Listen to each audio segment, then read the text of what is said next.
another one.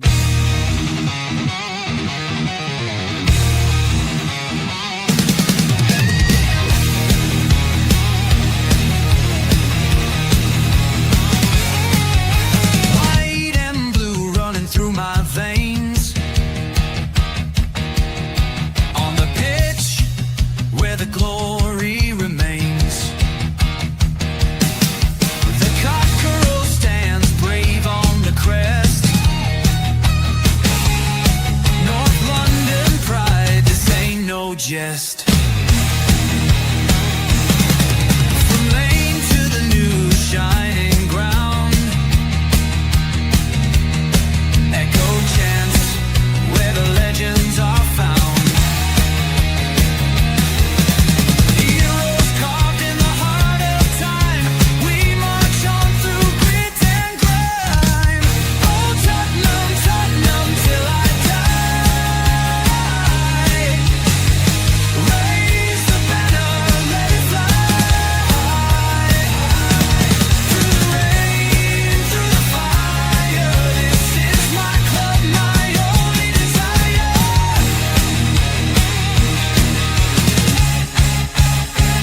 Oh, Tottenham, Tottenham, till I die. Raise the banner, let it fly. Through the rain, through the fire, this is my club, my only desire. Echoes of King and Greaves in the air. Every goal, the sound declares. Heartbeats pound like a drummer's song, marching forward, fierce and strong. We're the ones who rise in the clash. Numbers running in a white shirt dash. History burns in the roaring crowd. Every game we scream it loud. Hold 'em, Tottenham, Tottenham, till I die. Raise the banner, let it fly. Through the rain, through the fire, this is my club, my only desire.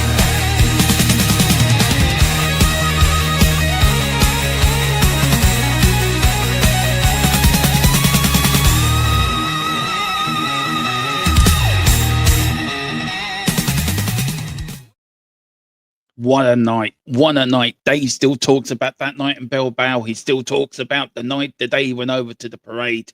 There's still a bit of Dave everywhere. As that be a day Dave will never forget. Me and Dave both will never forget that night in Bilbao. No. As YouTubers, I want to just very quickly before we welcome in Dave. As YouTubers, I mean, for us, we've only been doing it, what, four years, the pair of us, right? How different did you feel? Was it more special for you doing it live as a watch along than you would be watching it normally? Was there a bit more? I found it a bit more special. I was a bit torn on it, Dermo. Don't get me wrong, because you know, it would have been nice to be able to watch it with my dad and share it with my dad. Yeah, I get You know, that. I get that. That would have been nice. I did Yeah. watch the Champions League final with him and stuff, you know, so it would have been nice to be able to win a European final and be there with him. But you know, at the end of the day, you know, life took me in a direction I never really expected it. So it was really nice to spend it with hundreds of Spurs fans on the evening. Yeah, it was quite unique, wasn't it? It was a funny feeling where you want to spend it with your family, but we just got this privilege. I think it's a privilege thing that you, me do, that we speak to thousands of people, both talking about the club we love, about the sport we love. And we can, it's like we've been gained another huge family, doesn't it? So look, it just, that night will never, I never will be ashamed to admit it. I cried like a baby when Sonny lifted that trophy. And I'm not an emotional person. And I'll never, you know, I won't apologize for that. But yeah, many more of them come, Dave. That's what we want. Hopefully. We need an FA Cup this year. We need next parade. I'm coming with you, by the way, because I really regret not going to that one. But shamefully, we'll never know what season 3 would have turned out. That's the bit of the mystery. What was season 3 turned out? I swear to God, Andrew was pissed that day. He had to be to said that. Everyone would have been on the sauce. Yeah. I told them, and they laughed. I told them. I wonder if he was talking about leaving. I told that baldy git, and he laughed. I told him. Oh no, they was leaving in the background going, "Oh shit, have I made the wrong decision here?"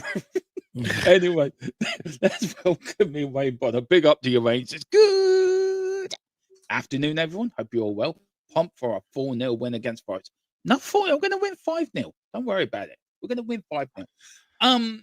Dave, look, Tottenham scored their 100th goal in the Champions League on Wednesday.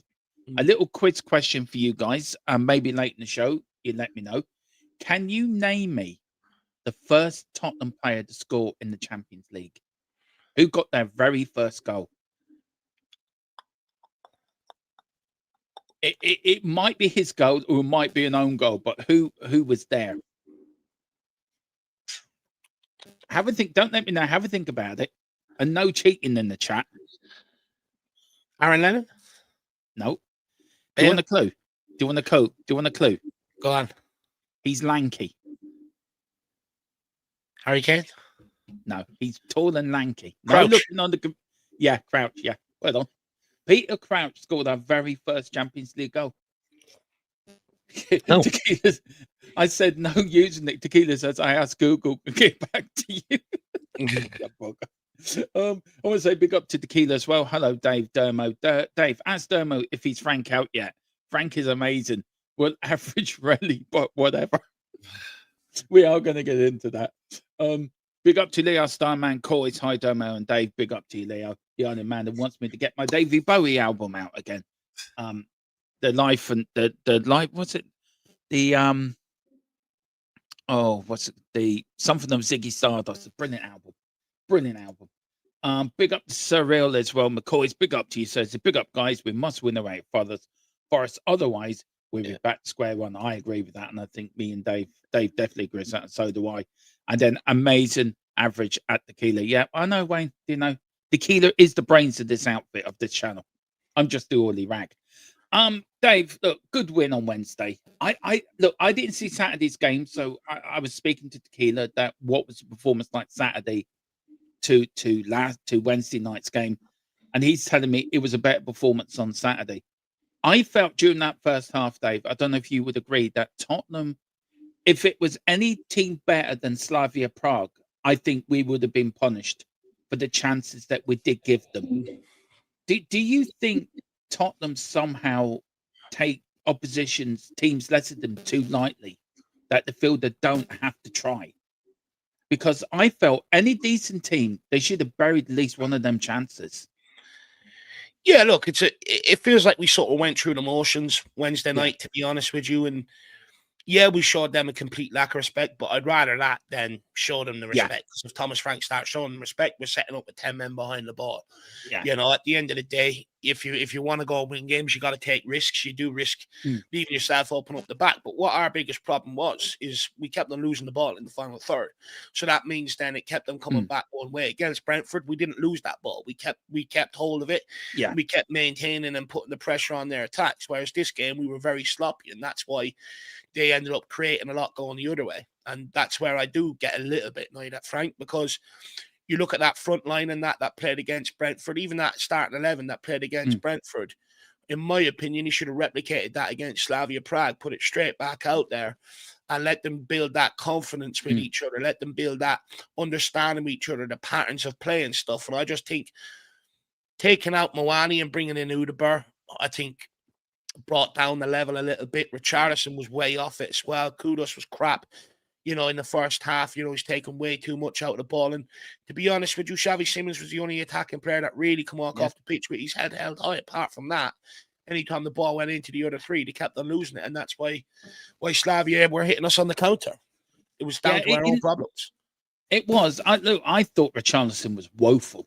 I mean, Dave, 42 seconds in, Ray Charles and Stevie Wonder would have scored that goal. I mean, you and me would have scored that goal, to be fair.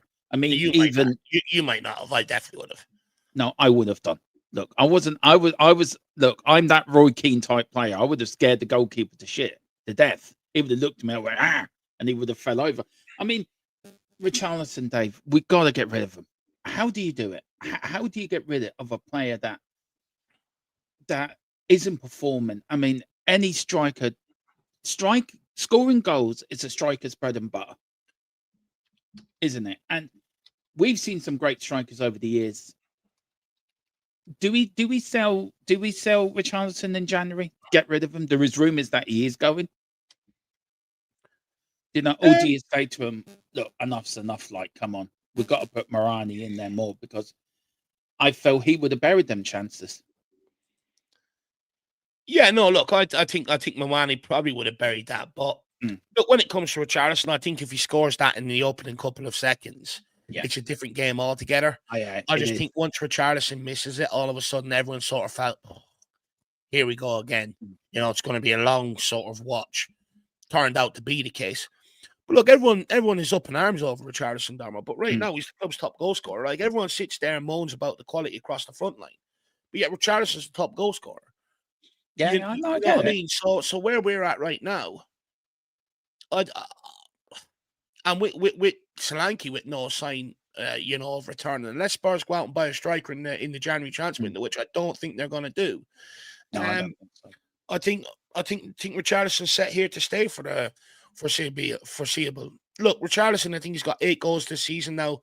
Yeah. Usually he maxes out in and around 14 goals. That's his highest ever season in the Premier League and stuff like that. So you would argue he's probably extracting his limits. But to be fair to Richarlison, not all of his goals has been tap-ins. He scored that screamer against Arsenal and scored 2 screamers against Burnley at the start of the season. Yeah. But the problem is with him, it's just his all-round play. It's just generally untidy. But that's where I think, in order to get the maximum out of our front line, you've got to take him away from getting involved in the build-up play. That's why you have to play someone like Xavi Simons there.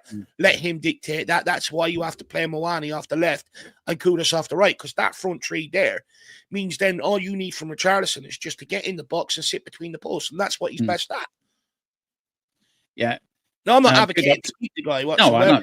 Obviously, I would like to change, but I just don't see Spurs doing it this January. No, I can't. Big up to Emily as well. Looking well, lads. Yeah, I know Dave looks like a movie star. I am looking a bit rough. I know I need a bit of shave. Dave looks like $1 million. Big up to Emily. Great for coming in. Tequila says maybe it is the Ange stuff destroyed my sense of. Obviously, I was LOL too much at Ange. It must be broken. Something inside me, just who I am. Oh, I think he's talking about Thomas Frank, I think. Richie's our top scorer this year, Demo. He's our best player. Yeah, he may be our top goal scorer, but he ain't our best player. That is. Here's my problem when it comes to Richarlison, right? Now, I get it. I completely share the frustration. I'm not advocating for him here or anything like that. No. But like, if I was to say to Spurs fans, let's go and get Jean-Philippe Mateta. Yeah, let's go and get him. His build-up play and some of the chances he misses at Palace are just as poor. Yeah, no, I agree. What about Thiago for Brentford? Because Tottenham are apparently looking at him. Yeah, I wouldn't go after a player that's won first season in the Premier League. I think you got to sort of hold off and watch it for another year, or at least anyway, to make your decision. I go back to that guy Munoz that came in at Fulham. Oh yeah, had a good season when he came in, banged him in. Well, let's go and get him. What's he done since? Nothing. Ollie Watkins is having a few ructions at Villa. Apparently, he looks to be on the way out. I wouldn't go for him either. Why? I think Watkins is a very good striker, but what puts you off him then? He's a player that I think has reached the peak of his ability, and he's done the downcline now. I've seen it many a times, and I don't see him really getting back to the player he was. For me, I think the ball is missed on that one, and I wouldn't go for him. So who would you go for? Who is your striker? If you're Thomas Frank and you're sitting there, who's the main man you're going for? I think he needs to be Premier League ready, Dave. I think he needs to be Premier League ready. We say that, Darmo, but yeah, Richarlison was Premier League ready. Solanke was Premier League ready. Yeah. And despite Solanke being injured, when he did have a run in the team, he didn't ever look like he was going to bag the goals that we really need. For me, when I look at the Premier League, it's big, it's physical, and I think that's what we need to go for. I look at someone like Dusan Vlahovic out at Juventus, for instance. I think he's a player that will be on the market this January. I think he's gettable. Now, I know since going into Juventus, it hasn't really worked out from there, but I've been around more than long enough to know that sometimes a club and a player just doesn't work for whatever reason. Prime example, Diego Forlan went to United, couldn't hit a barn door, wasn't working, left, went to Villarreal, became one of the best strikers in world football, banging in 30-plus goals a season. Yeah. And for me, I would like to take a punt on Dusan Vlahovic and get him in here. He'd be the guy I would go after. I do you know what? I wouldn't. 6 months left in his contract, Dave. Do you know? You probably get him in for 15 million, something like that. Yeah. He hasn't had a great time at Juventus, but as you say, he's probably just player and club don't mix. I agree with you. Look, I always said the Man United striker that went to Italy. He was the striker for United. Oh, what's his name? Hoyland. All right. I thought he might have suited us actually. I've always liked him. Like I don't. It's very hard to pick a striker, isn't it? Because our front three needs changing, Dave. We all know that. But if you've got if you get Kudus on the right, a good player on the left, Xavi in the middle, you just need somebody who's going to be in the box, don't you? A bit like Harry Kane, that's going to be there and around and put the ball in the back of the net. I just, it's Morani, that man. Would you go for him? There is questions. Do we go for him? I know you've been impressed with him, and I have, to be fair. I thought he's played very well. He didn't start off well, but last couple of games he's been really good. Do you think that's the striker we need? Or do you think we're really missing Harry Kane so much? Harry Kane was so good, so talented that he did two jobs as one player. Yeah. Well, we're still trying to search for that other next Harry Kane, aren't we? Well, I tried to highlight this at the time when the whole thing came about, how much he was going to be missed, everything else. A lot of people telling me he's not the player you think he is and everything else. So to be honest with you, I find it hard to have these striker conversations because I was one of the only ones out there at the time that went against the narrative on the whole that it's going to leave, how hard it was going to be to fill. Everyone said, no, it's going to be all right. And now it's only given hindsight. Now people are saying, we really miss him, how good he was, this, that, and the other. So honestly, I find it really hard to have these conversations given how many people came at me telling me it's not going to be a problem, this, that, and the other. But look, we need to find that guy out there. Yeah, we do. When you look around at the striker market, I'm not being funny, but there's not a lot out there at the minute. I think there isn't. Yeah. The problem is now you've got everyone that prefers to play out wide and cut in and get their goals there rather than actually be the main man up front. And I think what you're seeing is clubs desperately searching that market for that striker now because they realize how important it is to have that guy sort of in there to be able to finish off moves and stuff like that. But yeah, it's just not a lot of great quality out there at the minute in that striker department. To be honest with you, Darmo, you're either taking a punt on someone like Dusan Vlahovic, or you're looking for the next big thing that's coming through, say, Austria or somewhere like that. And he's banging in the goals and you take a punt. There's no real person out there that you go, bring him in, he's going to bag the goals. Now, we did discuss it last night, a certain Troy Parrott. Tottenham are reportedly looking to bring him back. 30 million might do it. I think he's improved, Dave. Look, we watch a lot of him for Ireland. I think if you look at the performances he did against Portugal and against Hungary, I think he has improved as a striker. Yes, the Dutch league, and Tequila was telling me last night, he's right in saying it. The Dutch league isn't the greatest league in the world, Dave. And Tequila's point was, I think he needs to go to another league to prove to me that he can hack it. Would you be against bringing back Troy Parrott?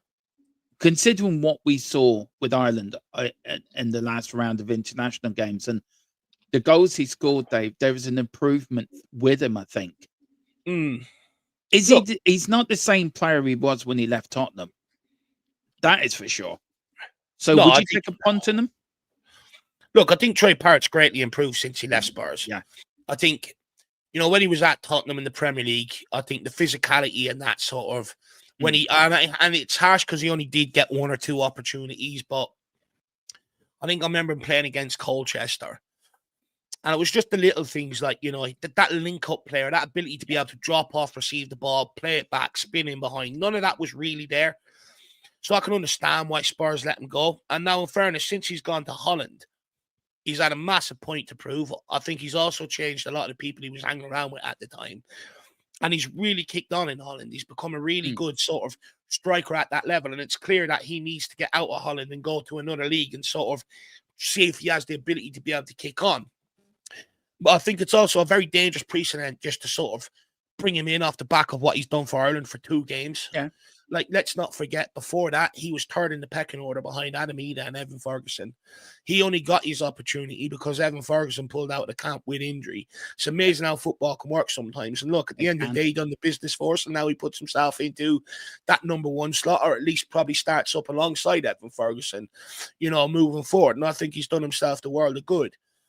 But I think it's a huge gamble for Tottenham to lay money and sort of bring him back. I'm not sure his style suits the Premier League, if I'm brutally honest with you, Dermo. Yeah, probably not. You know, the Premier League is the biggest, strongest, fastest, and most physical league in the world. And the physicality sometimes, I think, is where Troy Parrott just might lack the credentials as a real sort of Premier League striker. I think he'd fare better in the likes of Spain, Germany, maybe Italy to a certain degree. But I just think the Premier League is probably just too physical for him, in my opinion. Yeah, I probably would stay away from him. I wouldn't go for him. Look, nothing would please me more for him to come back and prove everyone wrong. And I think also with Evan Ferguson now dipping in form for us, like I think Troy Parrott is going to be our main man going forward. I mean, Ferguson's dropped off a cliff completely. And look, he was one player I was looking at to come to Tottenham as a striker as well. The problem is with Ferguson is his injuries. He can't stay fit. No, he can't. And that's the biggest problem he's going to find now. We've got a few people in the chat put suggestions in. Nunes, the former Liverpool striker. That's not a bad shout. Do you know what, with Darren Nunes? I actually really enjoyed watching him because he was an absolute chaos merchant. He was. He was similar to Richarlison in a way where he'd frustrate you a hell of a lot. But you know, I remember watching that Liverpool documentary about Jurgen Klopp, and they were asked, look, a lot of fans sort of had their problem with Darren Nunes about not being clinical. Why do you continue to play him? Yeah. And he basically brought in the data and the stats. He said, look, he may not score goals, but look how many goals he's been involved in just by causing chaos or disrupting people and stuff like that. Look how many of our players have scored off the back of that. And, you know, I think he's definitely useful in that regard. And to be honest with you, when Liverpool were letting him go, I probably would have took a punt on him. Yeah. Big, strong, physical. Would you have really taken a bump on him? I would have took a punt on him, yeah. I was desperate at the time there, Mo. Yeah, that's a good point. Look, I like him. He does create madness in there. I will say that. I don't know. He wouldn't like my boat. He'd be more as a backup striker. Like, he's never going to get you the goals you need. You know what I mean? But he is more of a guy that you can bring off the bench and he can change a game just by endeavour alone, you know? No, he would be. Look, with the window coming up, Dave, and somebody is asking there, and I think it's a very good point. And big up to Sir Will at McCoy's. And also, before we get to that, I just want to big up to John Fitzpatrick, big up the Irish brother down in Limerick. I hope you're doing well. Big up Dermot and Dave. We've got with Talks Ireland 5-6 Mason Milia. Look, I don't think we're going to see him this year, Dave. I think it'd be more the under 21s, don't you? I think that's where we'll see him. Look, what I will say when it comes to Mason Melia is that he's got the talent. He does, Darmo, but you know, you look at, for instance, you take Yang and Toko Takai, right? Yeah. Come in, you know, everyone was like, oh, you know, he can get minutes here and he'll get minutes. It's a complete different world they're coming into. It's a complete different style of football, complete different pace, complete different physicality, complete different lifestyle. And they're going to take time to make the adjustment and step up. And it's going to be the same with Mason Melia. Don't get me wrong. The guy came into the League of Ireland at 15, and he's probably been one of the best 15-year-old, you know, from 15 to the age he is now, sort of coming out of the League of Ireland in a hell of a long time. But what I will say is players making that impact, that League of Ireland at that age, isn't it's not a new thing. It's been happening for a while now, actually, where some of these players are coming into these League of Ireland clubs at 15, 16, and they're showing a lot of potential, and they're being snapped up. You know, you had Josh Keeley being snapped up by us, Bazunu being snapped up by Man City. You've had Palace snap up a number of them players as well. And one thing I find with these players, Darmo, because I listened to this podcast, and basically it's two Irish lads, and they're heavily involved in the football scene over here. And basically, when these players come back off on the off season back to Ireland, they go and do a bit of training with them just to sort of keep them ticking over. And then off the back of it, then they form relationships with them and they get them on to do a podcast and, you know, for an hour or so, and they sort of speak about their career and stuff. And one common thing I found about a lot of these guys leaving the League of Ireland to go to Premier League clubs is that they're almost put straight back into academy football, and they really struggle with that because they're so used to playing men's football week in, week out, going back to academy level where, you know, it's not as physical, it's not as aggressive, there's no pressure on it, and they really struggle. They almost feel like they're regressing and are almost begging the clubs to sort of get pushed out on loan to be able to go and play in that first team environment. And I think it could be the same when it comes to Mason Melia. Now, what I do know about, you know, with Mason Melia is that Tottenham have sort of been in contact with the player and had people sent over and stuff like that to try and help bridge the gap in terms of put him through training paces, you know, getting him into a gym, sort of bulking up and stuff like that. They've really helped with that to try and really sort of bridge that gap for him coming over. Yeah. But I'd be very surprised if we see him between now and the end of the season. To be honest with you, it's a bit of a hard one. Like if I'm Mason Melia, I'm probably asking to stay around to train at that level for the first few months anyway. And then I'll have a real honest assessment with myself to say, right, do I have a shot here or do I need to go out on loan? And then I'd make my decision accordingly. But I'll be very surprised if you see him between now and the end of the season. But don't get me wrong. He's got talent. His hold-up play is good. He's really good in the box with his finishing. You know, speed, not the quickest, but I think you'll work on that when you get to the Premier League and stuff like that. But look, there's talent there. He's not ready right now. No, I agree with you. Look, I'm excited by the talent, Dave. I'm excited. I've watched a lot of them in League of Ireland, and he is a special talent, isn't he? He's that special. He's a player that you watch a game and you sort of go, wow. That, you know, that's the sort of reaction. I do feel that. I feel we're watching something special here. And I've seen a few good players over the years, but out of Ireland, I think we're getting a group of players now, especially for Ireland, that are coming of age. Some of the youth side. You watch a lot of the under-21 side of the Irish side, and there's a lot of good youngsters coming through there. We've got a lot of good youngsters coming out of League of Ireland at the moment. The league is flourishing. Okay, we're getting more attendance every year, and it's very exciting. And this is the first £1 million player to go from the England League of Ireland to the Premier League. So, you know, the thing is, though, Dermo, we didn't sign him because he was doing what Ronaldo was doing at that age. We signed him because he was scoring goals and he was showing traits of being able to handle himself amongst men. And he can handle himself and stuff. And you know, when he adds the goals to boot, it's not like he's amazing and it's wow and stuff like that. He's just a very effective player, and I think many clubs have looked at him at a young age and says, this is a guy we can coach. You know, he's clearly better than the League of Ireland and stuff. And I think it's one where clubs will look at it and go, right, yeah, well, you know, because $1 million to a Premier League team it's everything to a League of Ireland team. It's nothing to a Premier League team. It's like giving your child £5 to go to the shop. It is, but $1 million to a League of Ireland side, that sets them up, Dave. And I mean, I'm pleased for that. I'm also problem is, though, Dermo, is like, you know, the League of Ireland is booming at the minute, but they don't have the infrastructure behind it in terms of the training pitches. You know, a lot of them don't even have their own training centers. A lot of them, like, you know, go to local gyms and stuff to do their shit. And it's sort of like that's where the gap is not helping these Irish kids when they do make that. I agree. How long have we been complaining about that, though, Dave? We've been complaining about that for years. But look, that's probably a Christmas special when we do our podcast for Christmas next week, where I do want to. It will be a sort of a League of Ireland special where we are going to talk a little bit about League of Ireland next week and about where Irish soccer has to move on to the next level, because it needs our governing body to do something to help it move to the next level. But as Dave and me well know, our governing body is as good. They couldn't organise a piss up in a brewery. I mean, that's how good our governing body are. Well, I Um, think they made steps in the budget though. The government didn't they to sort yeah, of funnel money to League of Ireland they- clubs to allow them to start trying to maybe build that infrastructure but and put we it should straight. have a government should have a step in, Dave, to help a national governing body of a sport.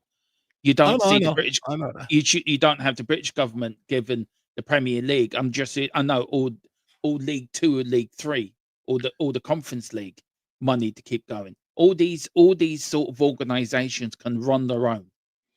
We can't. I do get what you're saying, but when you look at say the lottery over here, the Yeah, GAA seem to get a lot of money out of that. well, yeah, of You know, course the they do. national And lottery, rugby. which sort of well, more so GAA. You know, Yeah, they get money filtered out from the national lottery yeah, into local clubs and stuff like that. So, like when you go around Ireland, you go into the most obscure village with absolutely nothing in it. It will they'll have have a gar pitch that is it will absolutely pristine, no perfect. divots, marked out, That is for sure. dugouts, the whole fucking lot. Some of them Yeah, even have stands now. You go and look at the soccer pitch, it's usually a farmer's field with a farmer's gate on it, rusty goalpost, and you have to line the match. You have to line the pitch basically before every single do game. they? You some of them don't have changing rooms, some of them only have a container that you can go into and get changed Yeah, quickly. that's so It's an true. absolute shit show, you It know. is. So I would argue, don't get me wrong, the FAI haven't helped themselves with how corrupt John Delaney was and mismanaging the money completely. But to be fair, the GA get a lot of funding through like the national lottery and stuff that the Yeah. football clubs don't get. Yeah, but to be fair, the GAA are well organised, Dave, where the FAI are not. You know, they're really not. I mean, look, you think it was bad when you were young, Dave. Think about when I was a kid. It was twice as bad. We both talked we had to shovel cow shit off the fields like before we went to play. And so Phil says jumpers for goalposts. Well, back when I was a kid, it was jumpers for goalposts, to be fair. On the estate, it was anyway. Yeah, it was. Yeah. Oh, those were the days, Dave. Those were the days. Look, more about that next week. It's going to be a Christmas special, so I'm looking forward to that next week. Cyril says, "Big up to you." Says the ambition of our club seriously would have to be questioned if we resign Troy Parrott. Dave, look, I was going through the news there. Look, I've been off there last week with Mrs. Tron, and it was only yesterday I started going back, or the day, well, yesterday I started getting back into the news at Tottenham and looking at what have I missed over the last week. And one thing that came out with me was the article from Bloomberg. I don't know if you've read it, Dave. Yeah. It's and where I know Simon Jordan had it saying it yesterday. Me and Tequila talked about it last night, and I've never been the big Enoch supporter. I think them and Levy are as one. I think they're as corrupt as each other. And now Enoch have turned around and said, right, we're doing this investigation into Daniel Levy's management and all the signings and the commercial deals and everything, which for what the research I've done, Dave, it's more of it's done normal in business circles. This is a normal thing. And I asked Tequila last night, why was it leaked? Now, I got two options, Dave, in my head. I don't know which one you will probably agree with, but one of them is they're doing it for openness, to be open. Look, this is what we're doing. Telling Tottenham fans this is what we're doing at your football club. Or do you think, which is what I think is they're doing it, they're already shifting the blame. They're already going to say, look, it wasn't us. This is why we didn't sign players like this. Also, if Tottenham do sign a Troy Parrott, then does that mean that Enoch have this? It was Enoch and Levy all the way along. Is this a very big window? I know you can't do a lot in January, Dave, but do Enoch need to do something special next month, to prove to the fans, us fans, that they are different? And that, they have to make some statement. But firstly, before we get into that, under Daniel Levy thing, were you surprised it came out, Dave? Because it does happen up and down the country with businesses. I'm surprised it came out. Is it sort of a dig at Levy? Like, look, it wasn't us, it was him. Look, I'm not surprised it came out. Anything that happens in around the football club now, it's going to Yeah. get leaked, and people are Yeah, on I it. know that. So I'm not surprised it's come out in that regard. I've sort of been thinking about, and I look at it in different ways, Dharma. I sort of look at it and go, how much of them maybe wants to get rid of some of the original sponsorship deals that we struck that were long term that they want to get out of to maybe, get a better kit sponsor with more money and for instance and stuff like that. AIA, one of them. Yeah, because I think they're sort of investigating, aren't they? You know, a lot of the commercial deals that we've Yeah. done were they overinflating and stuff like that. So I think there's a part of them that doesn't want to be tied into some of these deals, feels like they can get better deals elsewhere and want to try and get out of it. Another part of me feels like the fact that, hear me out, but, you know, was Joe Lewis got done for insider trading and stuff like that. Yeah, I get it. I wonder, is there a part of them that, or do they feel like maybe Levy was behind it and they're trying to maybe get him back? I'm not quite so sure. Hang on a minute. So what you're trying to, I think you make a good point here, Dave, because do you think there's a smoking gun somewhere in the club and they're trying to get ahead of it? Now, I know we could go with conspiracy theories all day long, like, and we still don't know why Levy was left. I don't know if that will ever come out, why Enoch got rid of Levy. But do you think it's something to do with the insider training, Dave? Do you think there's some link there that they're trying to get ahead of? I'm only hazarding a guess here. Like, this is completely just sort of like when I read these things, analyzing things through my head. But, you know, with Joe Lewis being under investigation for insider trading, you would assume they spoke to Daniel Levy. You'd assume they brought him in for interviews and had a chat with him. How much did he throw him under the bus? You never know. Did Daniel Levy see it as an opportunity for him to take full control?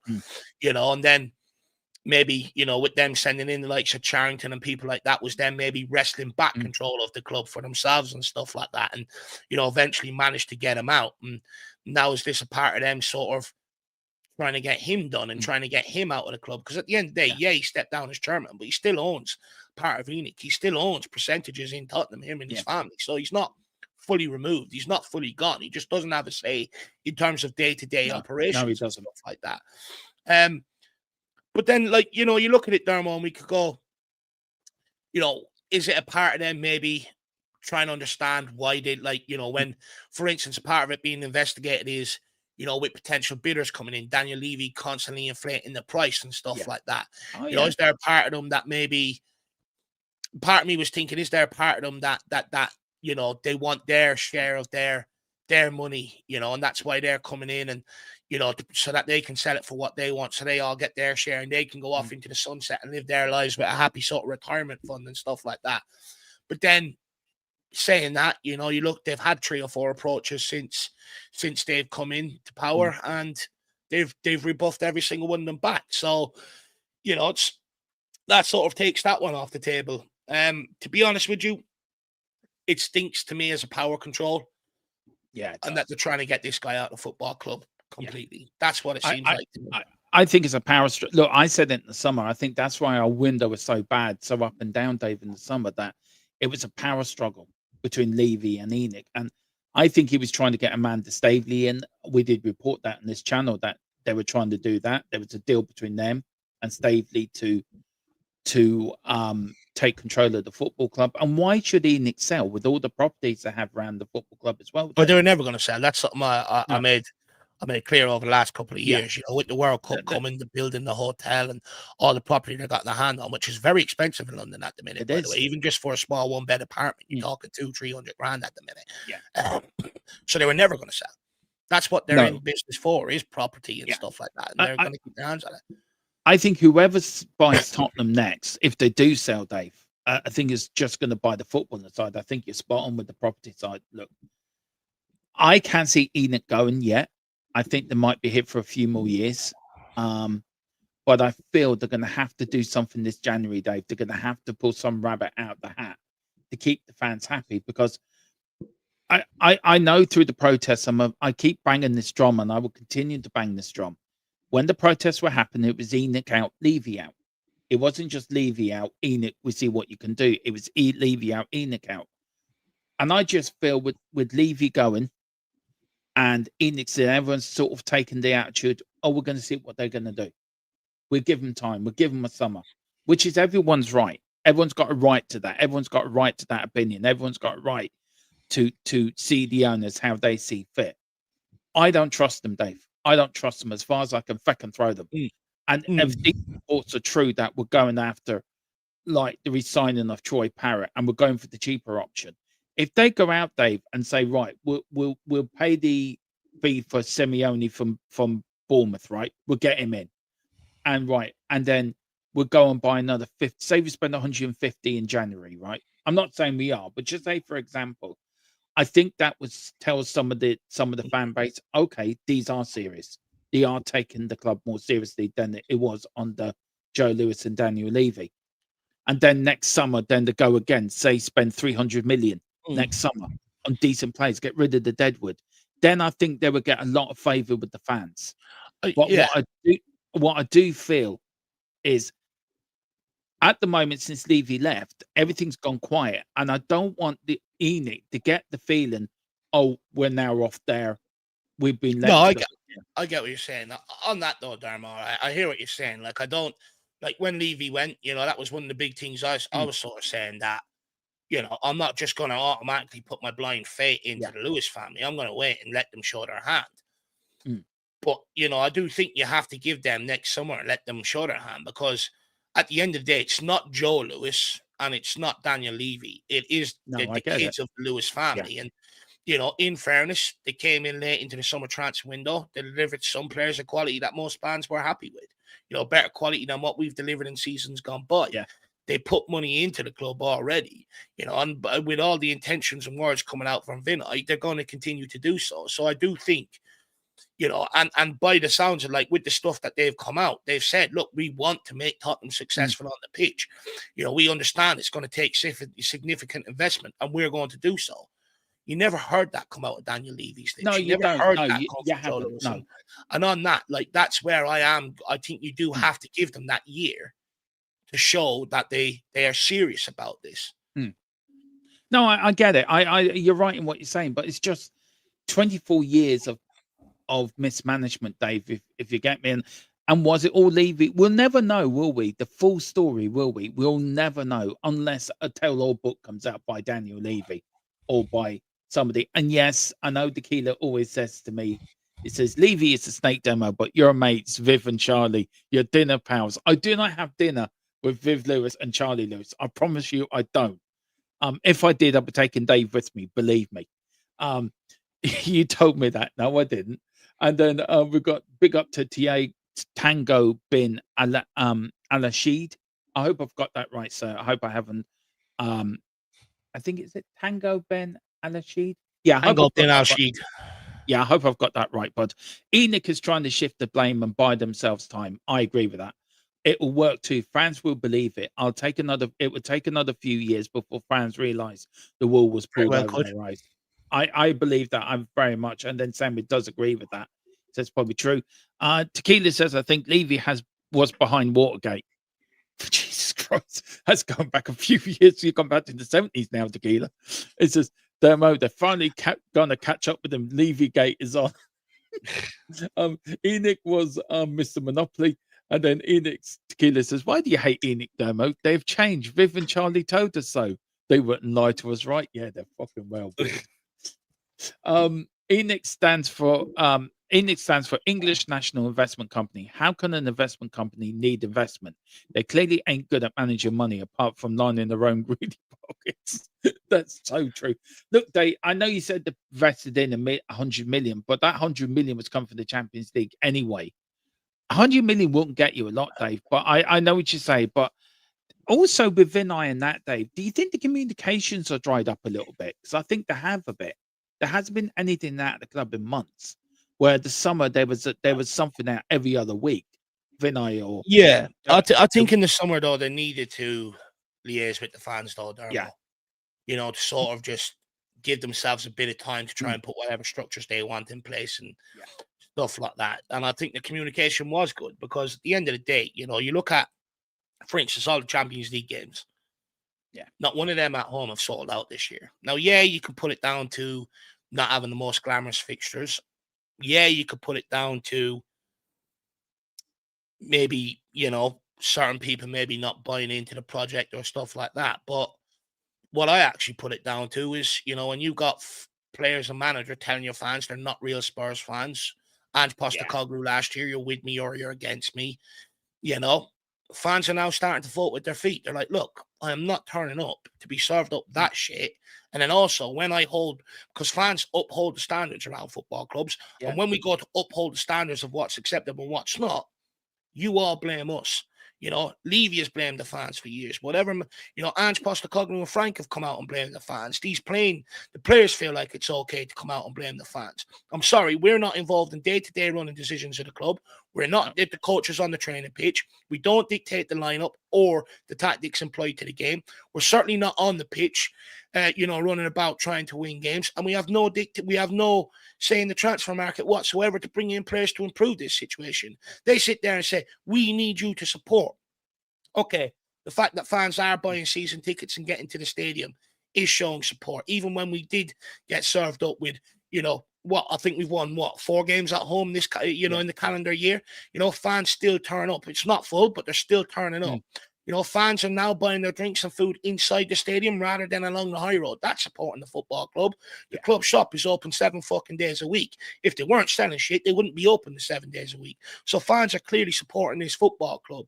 But the minute when we see things that aren't acceptable and we let them know, all of a sudden you're to blame for everything that's going on at this football club.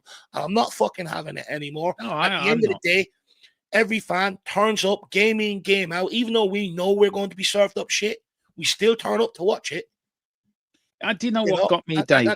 And that's a big problem, you know, within the club. And that's where the communication is absolutely key with the fans. Yeah. You know, for instance, they put all the money into the stadium, put a few sticks around the top so that when the noise bellows out from the stands, it comes back in and reverberates around the stadium. We built a massive south stand wall to be like Dortmund's. And, you know, then you have the cheek of the manager and the players to come out and complain about the atmosphere around the place and stuff like that. And it's sort of like, but like, you know, we already know we're going to be served up shit. We're here. We're waiting for you to respond. And the minute they don't and they get booed, they cry and everything else like that. And I'm sick of it, you know. But they blame us for the atmosphere. But what they won't do is blame the club. How many fan groups have been set up down the years to actually try and liaise with the club to get the atmosphere up and running, to do more tifos, to have a singing section in the stands and all that sort of stuff? And they've completely refused in years gone by. Yet fans get called out for the lack of atmosphere, yet the club have turned down these fan groups left, right, and centre because they don't want to liaise with them. Everybody inside that club hates the fucking fan base. We're the only ones that love this football club to its core. And this is why they need to start communicating a hell of a lot better with Spurs fans now over the next few years, because that's something that Daniel Levy didn't do and refused to do at all costs. The only time he done it was when teams went well under Ange for the first 10 games. We've got our club back, this, that, and the other. As soon as things went wrong, hiding. You're to blame. Stop protesting. Stop doing this. Stop doing that. I'm fucking sick of it. I'm absolutely fed up with it. I'm fed up. Yeah, sorry, Dave. I mean, I'm fed up with it as well. Like, I'm fed up with Porro pointing the finger. Oh, how dare he tell us how to support the club? Who's he think he is? You know, does he think he's Lord Porro or King Porro that we have to bow down to? He can fuck off back to Spain if he wants to. He can lead the football club. I don't give a shit. Like it, get out. It's my policy. Yeah, he's not like he's been putting in the performances recently either. Where's his playing for the shirt? I do know what, Dave. There's very few players in that squad I think can hold their head up over the last 18 months. I was looking at it today, and me and Tequila are going to do a show tomorrow night about it on the squad. Do you know what? I think there's a few players. Bergville is one. Bergville's the only one that plays with passion. He tries, right? Simmons does try as well. As much as everyone's on his case, I think we need to give him time. I think Papa Sarr as well is another one, Dave, who plays well, who gives it his all. But you look at Romero. Does he give more for Argentina than Tottenham? Of course he does. You know, Van der Ven, I think. Van der Ven reminds me of a Ferrari. He's a Rolls Royce. He's the one that gives it all. Look who he was after the Chelsea game, Dave. Look how pissed off he was. Him and Jed Spence. Everyone can criticise Jed Spence. And rightly so. I think it's very harsh to sit there and say Romero gives more to club or to country than he does club. I think it's a nonsense now. He doesn't. It's nonsense. Like, you know, if you go back and you look into the Argentina national team, there's a documentary put out on Amazon a couple of years back. It's common that injured players are traveling to this camp, even though they're not playing and not training. They're traveling to camps because the manager and the FA are trying to build this togetherness. So even if you're injured, you're traveling over. It's a common thing. Plus, when he goes to Argentina, he's playing in a much better team than what he is at Tottenham Hotspur. Yeah, but the They're point in I'm making, a hell of a lot more and everything else. You know, this guy Romero, He stepped up against Newcastle with 2 goals the other day to save Frank's ass. To sit there and say this guy doesn't care about the club, Yeah, he put in okay, one then of the best performances what I've ever about seen in a European yeah, final as all a right, centre back. It's a no, made up narrative. It's nonsense. that's a point, but my narrative is also, Dave, when we were losing the Wolves last year as captain, he just walked off the field, didn't bother going and appreciate the fans. When there's some games this year where he Mickey Van der hasn't Ven turned done up, it not so long ago. You don't. yeah, but You're not saying that about him. I did say that about him. But the point I'm making, Dave, is that Mickey Van der Ven has put in performances this season. Romero hasn't put performances in all games this season. I'm not saying he's a bad player. I'm saying he does sometimes. Last season or season 4, there was times when he wasn't injured and he went straight off to Argentina when he was injured. I get the trying to build this togetherness. I get this. But it's the switching off during games, as Samuel said. For me, Van der Ven's a better defender than Romero, in my view. I think we've got a better defender. I think Romero has been guilty. Yes, he scored 2 goals against Newcastle.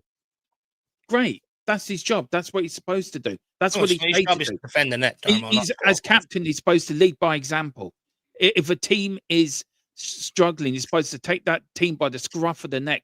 Bergville, in that game against Newcastle, Bergville was the one who took that team by the scruff of the neck in the midfield and dragged that team up, and everyone followed. Bergville's only 19 years of age. Romero's a full World Cup winner international. Who's a captain. He's the one that should be dragging that team, bollocking players.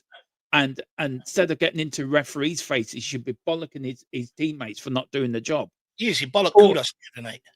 Yeah, I saw that. But look, and then they got these players standing in the centre circle. Where was it against? Which team was it against now?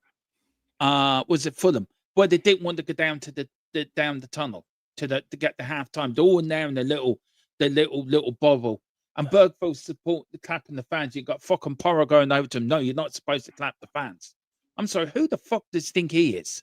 Some of these players, Dave, get on my pissing wick because they're paid thousands of pounds a week. We asked them to put in a 90 minutes performance, everything proud for that shirt that they wear. They don't own that shirt, they loan that shirt. And as captain of our great club, he has to put up performances every 90 minutes. I don't care, every game. And if players are not doing it, bollock them. Do it Honestly, I think you're making the same mistake you did with Harry Kane. You know, diminishing the talent and what he brings to this football club. I'm not. No, because a lot of the things you say there, you know, Van der Ven walked off and blanked the fans earlier on. What was it, against Chelsea, against London rivals? Walks off, blanks the fans. Doesn't get mentioned. It doesn't keep getting brought up. I said it. I mentioned Van it. der Ven has, but in your analysis there, when you went off at Romero, you didn't. You painted Van der Ven out to be one side, Romero out to be the other. Van der Ven is showing some of the same traits. Van der Ven has also made mistakes. You know, don't get me wrong. Van der Ven is a world-class defender. His recovery pace and his tackles and his reading of the game, absolutely exceptional. Become a lot better in the air. Carries the ball well, gets up the other end and scores goals. Brilliant player. But so is Romero. How many, like Romero, wonder what he is the world's best ball playing centre backs. He, if not the best. He's got a similar passing range to Toby Alderweireld, but he can also go on dribbles similar to Mickey Van der Ven. You know, the guy brings the steel to the fence. He goes in, he smashes people. Exactly what you want from your centre back. Their job is to defend the goal. For years, I watched Dyer, Davies, and Sanchez drop off all the way on top of Hugo Lloris with their arms behind the back. You know, don't get me wrong. Has there been some mistakes in Romero's games in years gone by? Yeah. Of course there has. But let's not pretend there hasn't been mistakes in Mickey Van der Ven's games at times as well, where he hasn't tracked the runner or followed the runner. At the end of the day, you know, you go, we need leadership from Romero. He bollocked Kudos at the weekend for not tracking, for losing the ball and not tracking back. He also bollocked them for playing in the wrong area. He bollocked Porro at the weekend. He gave someone else a bollocking during the week. You know, against Newcastle, you say his job is to score goals. No, it's not. His job as centre-back is to defend. Yeah, but as captain, his job is to lead by example. Yeah, lead by example. Exactly. That's what he done against Newcastle. No one else could fucking put the ball in the back of the net. He went and scored 2 goals. The other night, the corner came in. It was him that went and got the flick on 40-own goal for Spurs' 100 Champions League game. To sit here and say this guy isn't leading the club, I think is absolutely bullshit. And I think it's I think it's just a narrative that some people have around Romero. You know, due to back under Ange Postecoglou, he's fit for Argentina, but he's not fit for Tottenham. He went out to Argentina because they bring everybody out, even if they are injured anyway, so that when they go to the likes of the World Cup and everything else, there's togetherness. When they go to the Copa America, there's togetherness. And guess what? It works. They win them. They've won Copa America how many times? World Cup how many times? And we're going to sit here and say this guy isn't that great. Right, so let It me wasn't ask so you a long question ago then. Real Madrid were prepared to drop huge money on this guy. Atletico, but Madrid were also circling. Two of the best clubs in world football circling for this guy. It's absolutely madness what people say about Romero, and I think they're going to make the same mistake like they did about Harry Kane. When Romero leaves this club, you will be the first person sitting here going, we lack physicality. I think we risk Romero, just like you done with Harry Kane. Well, look, with Harry Kane, I stick by what I said, that we had a year left in his contract, Dave. You got. But then today you're sitting there going, we miss him. We've done 2 jobs. No, yeah, but I was making, no, I didn't say we missed him, Dave. My point was, I said, you did say that earlier. I see. If you let me, I remind you what I said earlier was when we had Harry Kane, he did 2 jobs. We need to buy 2 strikers. We're missing Sonny as well. This is the first time we've missed Son and Kane. There was 2 of them. There just wasn't one. There was 2, and we are missing the pair of them. On Romero, I stand by what I said, Dave. I'm not here to sugarcoat anyone or shout on anyone's narrative. I'm saying it how I see it. And look, and if you had to pick one, if you could pick one or the other to sit either between Toby or Jan, Van de Ven or Romero, who would you pick? I would pick Van de Ven. Look, I'm not saying Romero's a bad player. I agree with what you said. Yes, he does bring physicality. I do agree your point of view. It's an opinion. Everyone has different opinions. I get it, Darren. Everyone, so just let me finish very quickly. I know. But the thing is, it's all about opinions, and you're entitled to your opinion. But if I disagree with it, I'm going to sit here and say it. That's what I'm here to do. Yeah, I wouldn't expect anything less, Dave. I wouldn't expect anything less. If you sat here and agreed with me, I would look at you and think, Jesus, what's up with Dave? I don't expect anything less. And like, if I don't agree with you, I will put you up. That's why I love. This is why I love doing this podcast with you, because you and me do agree in a lot, but when we don't agree, it comes into a good debate, and that's what I enjoy, and I love that, and it gets the fire burning in me. So you keep pushing me and keep doing that, because I do enjoy it, Dave. The problem I have around it, though, Darmo, is like people sit here and say, "You are one of these. You've changed your opinion, which is fine. Brennan Johnson, he's going to be this, he's going to be that, everything else." When it's clear the guy was limited in terms of what he could offer, and it's been proven since we've got a new manager. Yeah. But yet people will dig out Romero and say, he's not that great. I'll be happy to cash in. And it's like, what are we doing here? Are we trying to improve the football club moving forward? Or are we not? You know, it's just like, and I get it because it's the nature we are as Tottenham Hotspur in the Big Six. We are the underdog. So we almost root for our underdog players. But yet when it comes to the best players, no problem. Let's let him move on. He's not that great anyway. We'll reinvest and we'll be fine. We never are. We never are.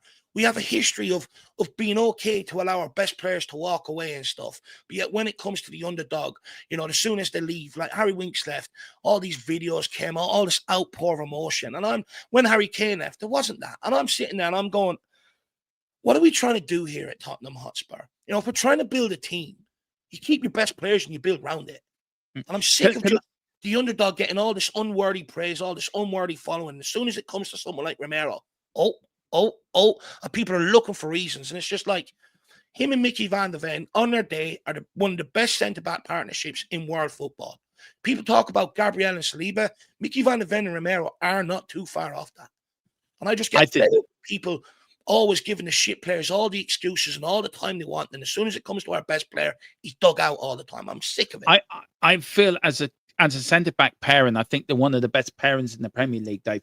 And just to answer this comment, right? I may have opinion. He may be a World Cup winner. I'm talking about him this season where he hasn't performed. Yes, he's a World Cup player. Yes, he's our captain.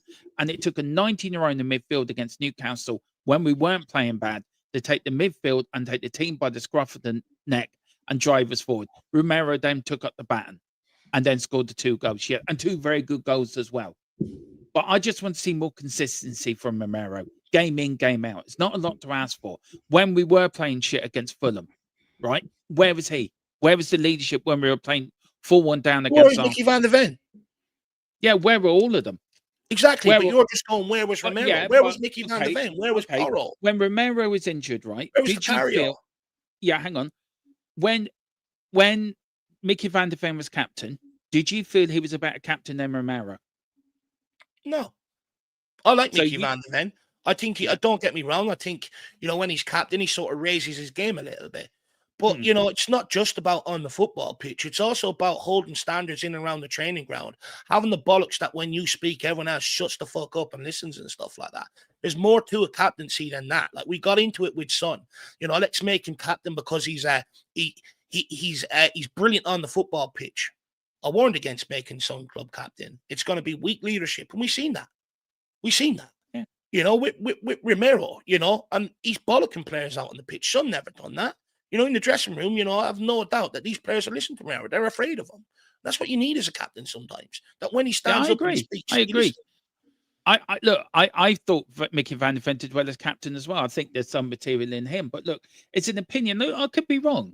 Look, I might be totally wrong. It's my opinion. I'm big enough and old enough to hold my hands up and say, look, I might be wrong. But it's just how I see the game. It's just how I see the players. And, you know, Tango does say here, it says everyone has an opinion. You are entitled to be wrong. And I could be wrong. Just how I see it. I'm not here saying everyone must believe what I'm saying. I just see it how I see it.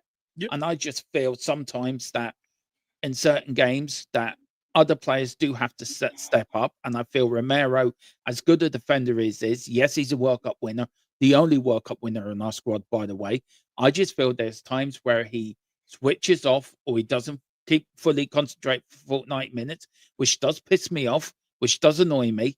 And I just feel that Mickey Van de Ven just keeps his concentration a bit more.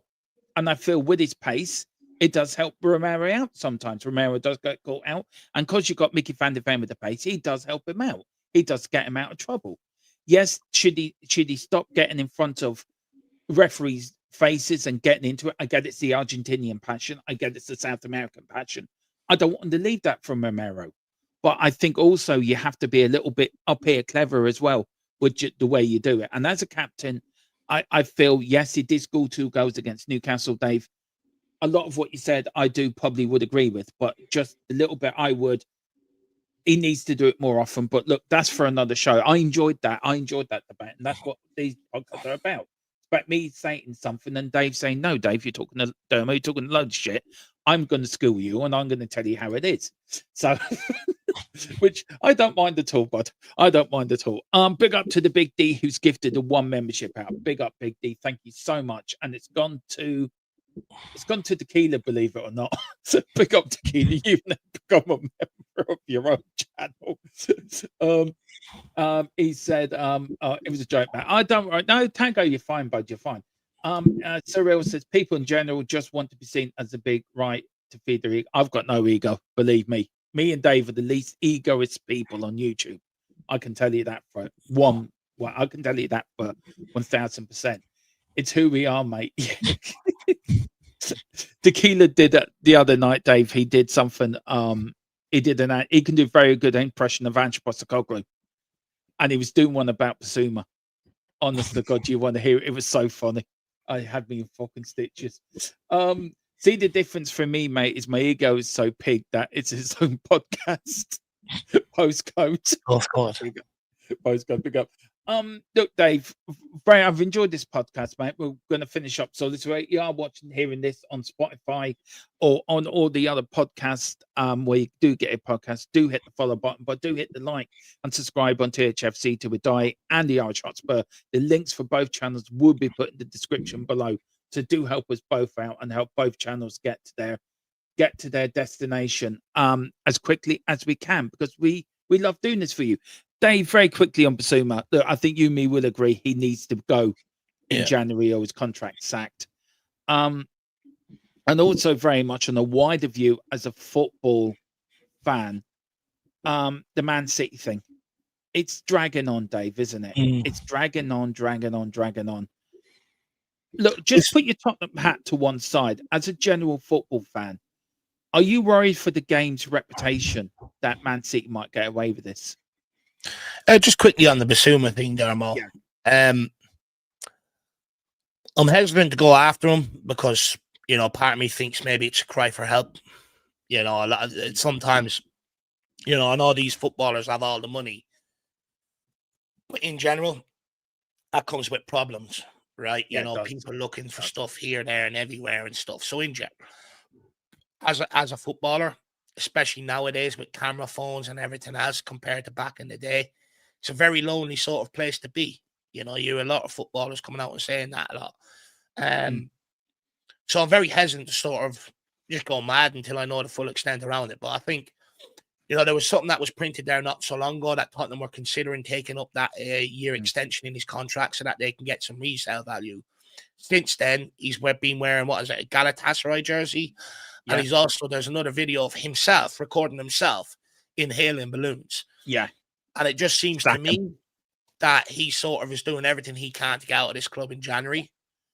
And that's why we're seeing some of this. Doesn't make it right whatsoever. You know, at the end of the day, I'm glad that he's showing his colours. Like you look at Jed Spence, for instance, who was in a similar situation. Yeah, he was. You know, look at him, answered the right way, thrived off the back of it. You know, with Bissouma, he's going the other way. And a player like him, you just don't need around the club setting the example. Like you look at the under-19s UEFA Youth League the other day. A couple of them done their Xavi Simons celebration. Yeah, they look up to these guys. You know what I mean? And you don't want them looking up to someone like Bissouma and stuff like that. So I just think it's right for all parties just to end this, you know, January and let them move on for nothing. Do you know what, Dave? I think it needs to be sacked. I think Tottenham need to make a statement here. And I don't know what you think, Dave, but I do feel Ange Postecoglou must share a little bit of responsibility for this last year when it first happened in the club, that they didn't do more. They just gave him a 1-match ban. That's it, and a slap on the wrist. I think the club should have been more severe with him. He's damaging his body. His body is to play for Tottenham Hotspur, Dave, right? As a footballer, as a professional.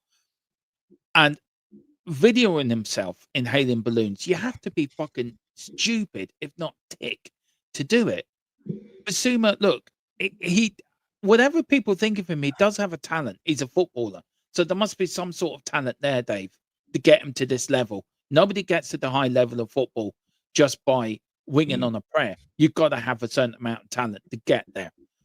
And I just feel Tottenham just need to sack him. They need to make an example. And I think Tottenham also got to come out and put a statement. Instead of putting out the stupid statement to put out, oh, we're going to have an internal review.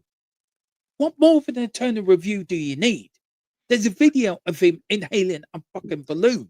I know, but come on. There is a part of it where the club also have to try and damage the limitations so that they can get rid of this guy. You know, if they bring everything out, what club is going to take? What club is going to bring the guy in? At the end of the day, Tottenham are trying to protect themselves by not letting anything out there and, you know, keeping it under wraps so that other clubs then will take that gamble. You know what I mean? Where do you think he might go, Dave? I mean, I really don't give a shit. Look, I just want to come out in the next few days. We're terminating.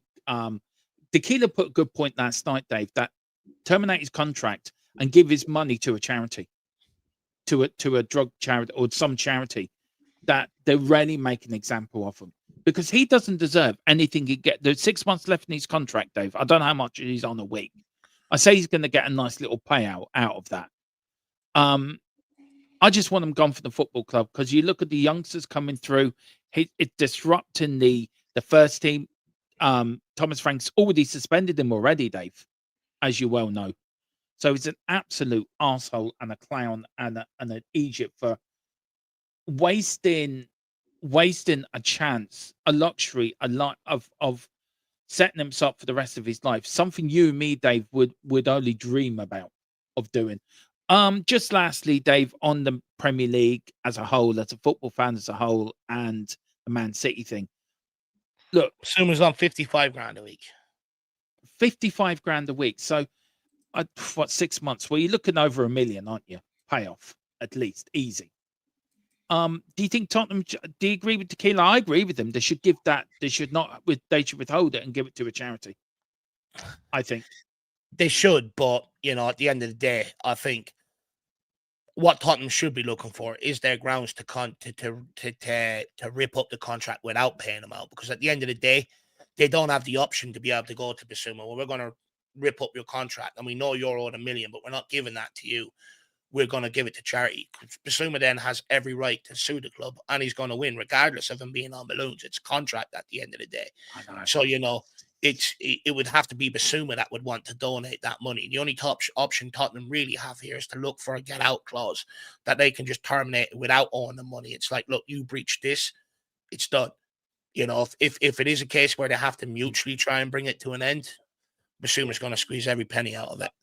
I mean, I do love our subscribers. They're coming up with jokes already. Maybe he was blowing up balloons for a birthday party. I know. Look, you can't see the funny side of it. I know it was wrong, Dave, and nobody should do it. By the way, we are condoning it. But I think sometimes you got to have a bit of fun with it. Or maybe we can make it and get a balloon sponsor. Right. Some of these people, Jesus Christ. Oh God, you lot have got a weird sense of humor, but yeah, you've got a weird sense of humor, but keep liking and subscribing because I do love it. Very quickly, Dave, before we get to the Man City question, then we'll end off the podcast. Would you take that self? Do you know what it remind me of, Dave? Look, I wasn't around, believe it or not, though you do think I was born in the First World War, to be fair. Back in 1909, you think I was living and around supporting Tottenham then. I think your dad might remember it. It was Poland versus England, and it was like a World Cup qualifier. And Brian Clough called the keeper the clown or something like that. And he just, nothing would go by, nothing. He wouldn't let it go in. That keeper that night played out of his skin, Dave, didn't he? He rarely did. Some of his saves were like, how? Their goalkeeper.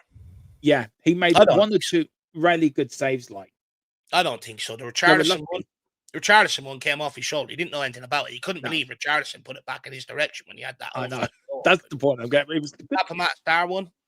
Yeah. Again, straight at the guy.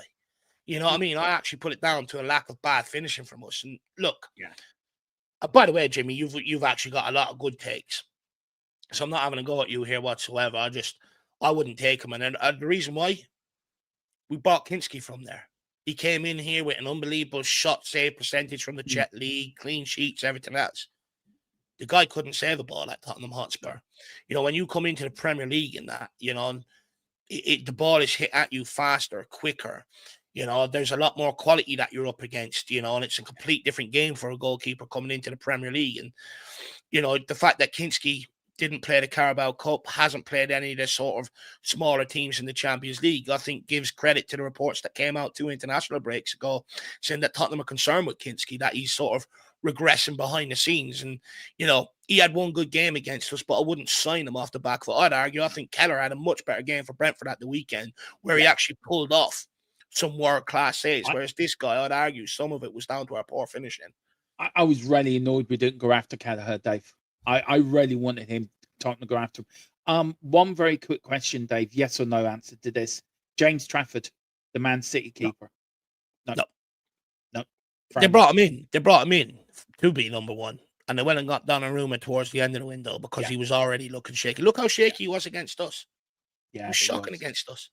It was. Yeah, that answered my question because that was one of the rumors as well. But it's one of the rumors, and I've got a very big sort of pre-record coming up, guys, where I'm going to go through James Trafford, the pros and cons, if we did go from what the pros, what the cons. So watch that video, be out in the next couple of days. Dave, finish off on Premier League and the Man City. As we come to the end of 2025, this thing with Man City is still rumbling on. If you can just sort of stick your football fan, take the Tottenham allegiance out of it, as a football fan, as a Premier League fan, as we both are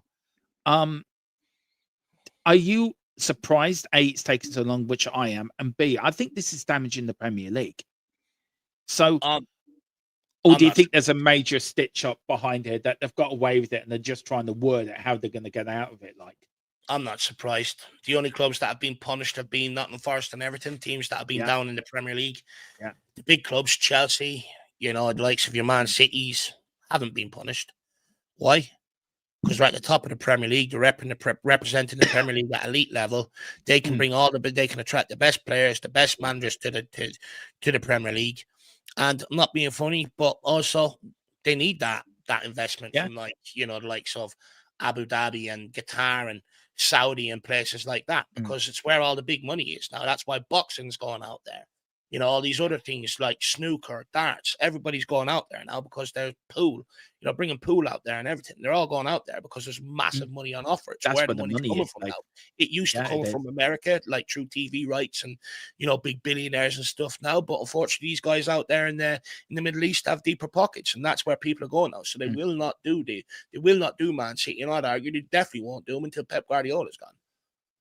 Yeah, look, for me, I agree. I think it's look, I do. Yeah, he has played well. Look, there's another Martinez from Villa. There's the people saying in the chat. David Clark saying Martinez. Not a bad shout. Not a bad shout. With Romero on the side as well, Dave, his Argentinian teammate. Oh, be a sight to behold. Oh, I love Martinez. He's Arsenal though, isn't he? So I'm not sure he'd sign. Did not, even though he's Arsenal, Dave, that World Cup final when he was doing the penalties, all the yanked, all the stuff he was getting up to, I just fucking love it. It's just brilliant. Ortega, would you take Ortega from City then? But you know what? When he stepped in, he's actually been decent enough for them, to be fair. I wouldn't say no to that, Dave, to be fair. I would say yes to that. How old is he?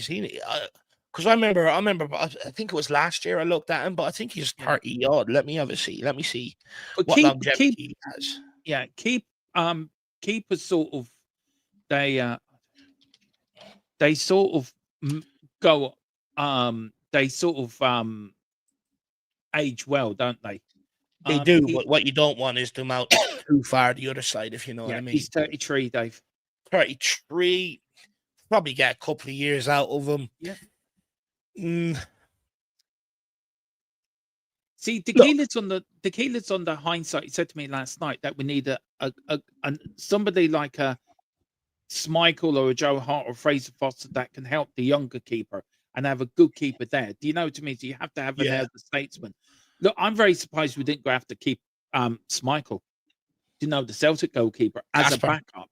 Yeah, because I think he's a very good backup to have. Actually, I don't know if you. I'm not sure we need a backup though, Dermo. I think we are approaching where Arsenal approached with Ramsdale.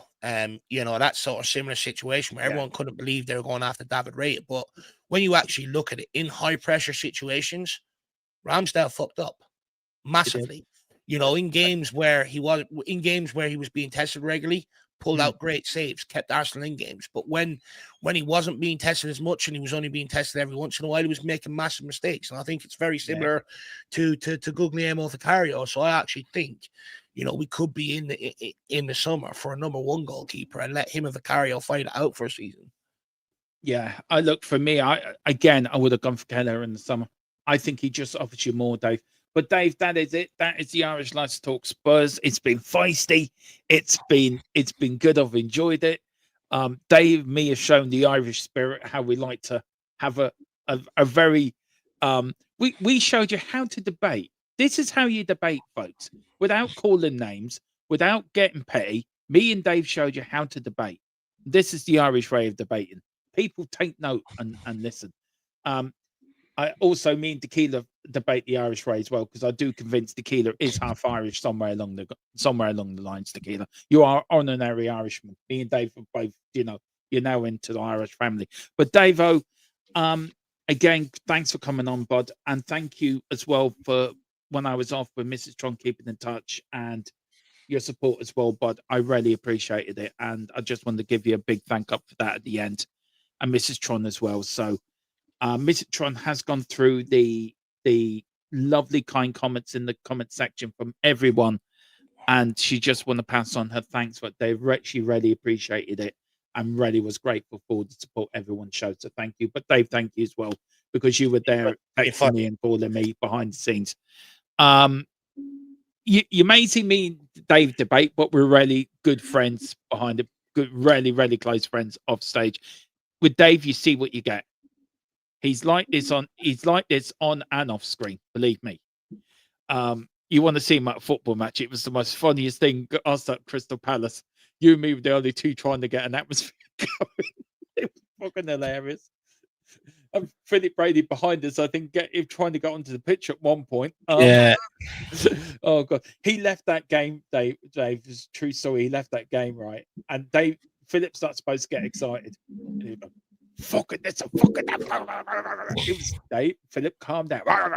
Big up. Anyway, Dave, where can people find you, bud? Yeah, you can find me over at the Irish Hotspur. We're live there tonight with the guys from Kildare Spurs, myself and Jacko as well. It's a really good show. People tend to enjoy it. So come on over and give it a listen. Yeah, do get over there. Also, hit the like and subscribe here. We're nearly at 2,300. So that we'd love to get to 2,500 for Christmas. But look, 2,400 would be great for us as well. So look, we're only 100 away, 100 odd away from that. So let's get there and 3K by the end of the season. But do get Dave. What's your next milestone, Dave? Where are you near? You're far away from one? I don't even look at them, Dermo. I just get the shows together and what we want to talk about and put it out there. You know, I don't look at analytics or guys. anything. If you haven't already subscribed, do. Tonight's show is a belter. I really enjoy it. Got the lads from Kildare Spurs group and Dave and Jack as well. So do get over there.